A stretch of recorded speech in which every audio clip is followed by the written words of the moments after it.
This is TWiT. I'm not going to talk about the Galaxy S10 Plus because this is the Apple show, but I do. You can do it. It's pretty. It's pretty. You're just wishing. Well, you know, Samsung makes really nice hardware, and it's clear when you compare it to the iPhone XS screen that they're keeping the best Super AMOLED screens for themselves. I mean, it's also 6 months later, and that technology moves real fast. Yeah, that's true. But always the best OLED screen out there is always on Samsung's. Like there's two things you can count on, Leo. When a new phone comes out, DisplayMate's going to say it's the best, and DxOMark is going to say the camera's the best. The camera. I'm not sure it's the best camera. In fact, I would say that the iPhone camera is probably better in some ways with, for instance, color accuracy, and the night sight on the Google Pixel is better for low light. But there is something that the Samsung does I really like. It's got 3 lenses, kind of like Apple, but one better, right? So that's you the only thing LG had going for it too, and now Samsung's got it as well. got it. Let me see if I can find a good example. Here's a good example. We were in San Francisco shooting pictures. That's the kind of the closest in lens. I guess in Apple parlance call that telephoto. This is the standard medium range lens, and then this is the wide angle. And it's so great. It's so wide that you actually get barrel distortion, but that's kind of a fun effect. It's it's actually a neat look. And I didn't move. It's like almost fisheye. It's like they went to fisheye and then took it 1 degree back. Yeah, I think it's 18 millimeter is my guess. This is same thing. This is the standard. I'm standing about 6 feet from a motorcycle. This is, I didn't move, same shot, different lens. I want that so badly, Leo. And there's rumors we're going to get it on the next iPhone, but I kind of want it now. A super wide is such an important thing because you can't, there's a point where you can't move any further back. Right. And so you have to, there's so many times where I've had to take a panorama of something because I just can't get back far enough. Sneaker zoom has failed us. Bring it on. Yeah. Here's the Contemporary Jewish Museum in San Francisco.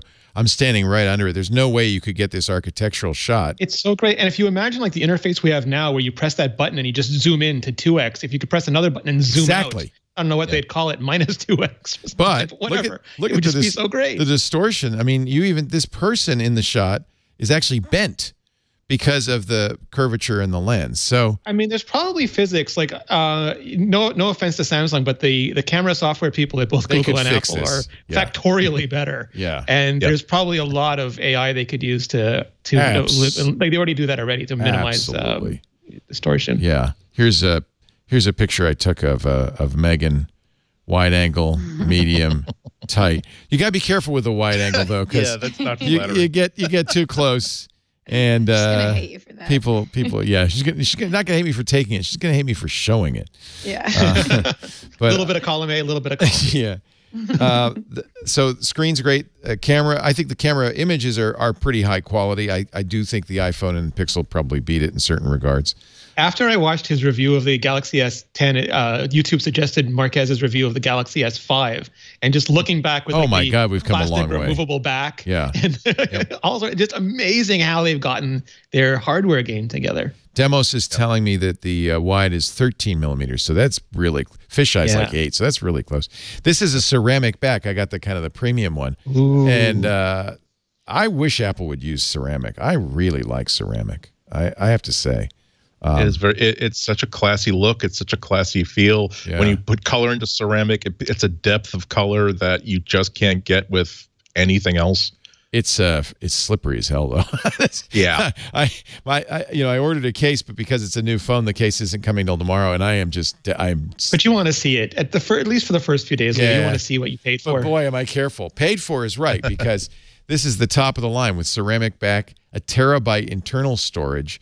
Which is funny because you can still put an SD card, and by habit I had the camera saving pictures to SD, and then I realized, I shouldn't be doing that. I have a terabyte internal storage. Let's try to fill it anyway. Fill it though, Leo. I mean, it sounds like a lot, but you always find a way to fill it. I don't know. That's an awful lot. And then it's got 12 gigs of RAM, which is an awful lot of RAM. Yes.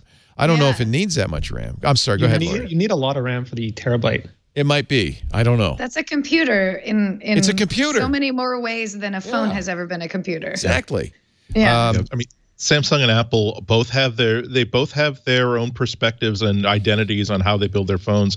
Apple's is always, we have the latest, not only the latest technology, but the technology works, as opposed to Samsung, which is we got there first and it makes for a great press release, but it doesn't actually really function.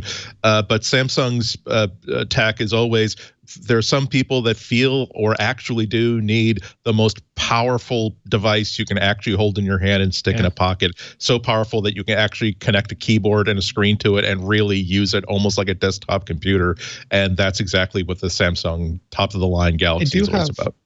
I do have one recommendation though, and that is that nobody should use the facial, like turn off the facial thing. I was watching Lewis use his own YouTube videos to unlock the phone with the thing. So just leave that off. Use the fingerprint. You're fine. I turned it off because it was so quickly recognizing anything that looked roughly like me that it was just not locked. Just now, like put your hand up there and just like move your lips like that, and it'll actually unlock. You remember that Apple was rumored was considering the in-screen fingerprint reader for the iPhone 10 and decided not to do it. Samsung's bundling in ultrasonic. Thank you. Not an optical, but a ultrasonic reader under the screen. And unfortunately, I have it set up so that it unlocks when I'm at work. So I should, how can I lock it? I'll have to figure out a way to lock the thing. But it's not great. On the other, there it is. I locked it. So you see the fingerprint image on the screen, and you have to hold it there for a second. Animation. No, and it didn't match. I like that animation. That's real pretty. It's pretty, but it's not perfect, and that's kind of a problem. It's a little slower. I did get used to it, and so I think that's part of it. I had to get used to. That's the Qualcomm or the Synaptic ultrasonic? I don't know who they're using. I forgot to check. So it might be Qualcomm. You know, you could see it's a little slower than fingerprint anywhere else. Yeah, see, it's a little more finicky. What I'm talking about. The 10e is so fast. But you know what? I don't mind. You just get used to it. You get used to it, and you live with it.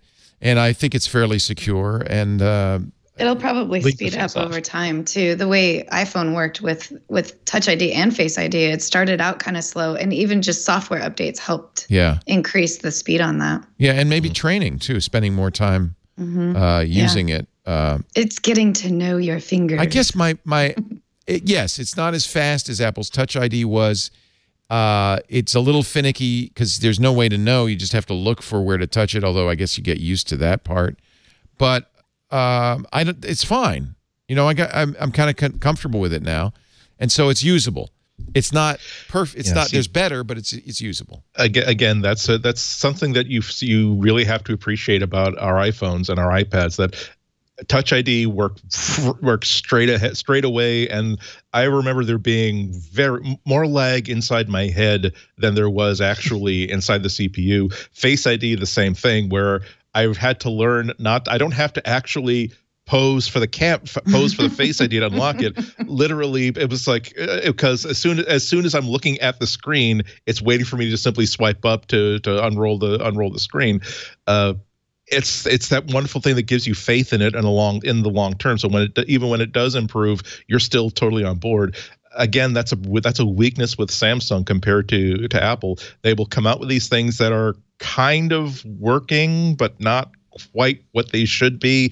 And also with Samsung is you don't know if they're committed to continuing to evolve this thing. Remember that face recognition, face unlock is not something they just unrolled this year. This is something that they were made fun of a year or two ago when it first came out in the first, I think it was the S9, but anyway, a year or two ago. The Iris, right?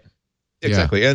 And it should not, when they have their flagship phone, you should not still be able to defeat it with the very first trick that would occur to you on how to defeat Face ID.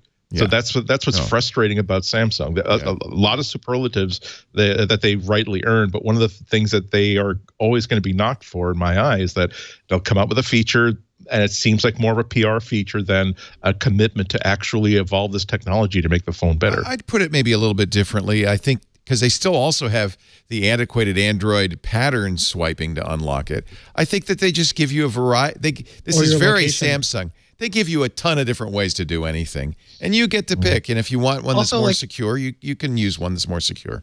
Yeah. Also, like there's a lot of people love the S10e because its fingerprint sensor is in the side and it's super fast. Yeah. But then you can't use it as easily when it's lying on a table because you got to get to that finger. Everything is a compromise. Right. But I think what's hard for people here is that they had the Iris scan, which was a secure version, albeit it had its own limitations, and that's gone away. Yeah, I don't know why they took that out. I guess they didn't, because of the notch. They didn't have enough. They don't. Yeah, they don't have the camera. They could have done 3. They could have done 3 holes. Leo. I mean, once you got 2, go for the spider. The notch does not bother me. It's basically where the notifications are. It just means the notifications slid over. People just complain so much about notch and hole punch. Great. And but well, even but even if I open like the calendar app where you can see the notch, it's not a big deal. I don't think. The Bixby button can be remapped now. I remapped it to Hangouts so I can put my text messages pop up much faster. That's nice. You can't remap it to Google Assistant, which would be nice. But I have to say, Bixby is, I can double tap to get Bixby, and Bixby has gotten much better. And is much more useful, including routines that are very much like Apple's shortcuts. So I have routines. For instance, this phone is now in the work routine. That's why it's unlocked, and it puts Do Not Disturb on. So very much like Apple's shortcuts, it can have location-based routines. It can have voice-triggered routines. So they've definitely kind of noticed what Apple's doing with shortcuts and duplicating to some degree.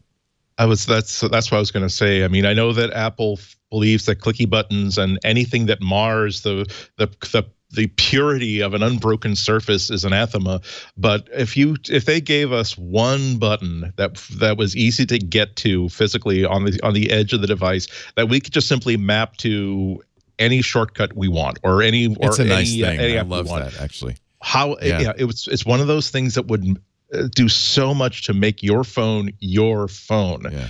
Because it's great that it's a double tap the power button has become an almost universal action on every phone to launch the camera app. But there's a lot of people for whom their to-do list is their camera app. It's like the thing that they're probably picking up the phone to do, and to be able to give first priority, first level of access to that, boy, that would be a great thing. That's not a bad idea. Maybe I'll map it to the camera. I come to think of it, that might be better. The other thing I do really like about Android in general, and I think Samsung does this very well, it's ultimately customizable. So I've really made this phone my own in a way I just can't do with the iPhone. Partly that's widgets, so I use widgets an awful lot. So I have a lot of widgets, a calendar widget, and all sorts of different stuff on here that makes it very easy for me to see at a glance what's going on.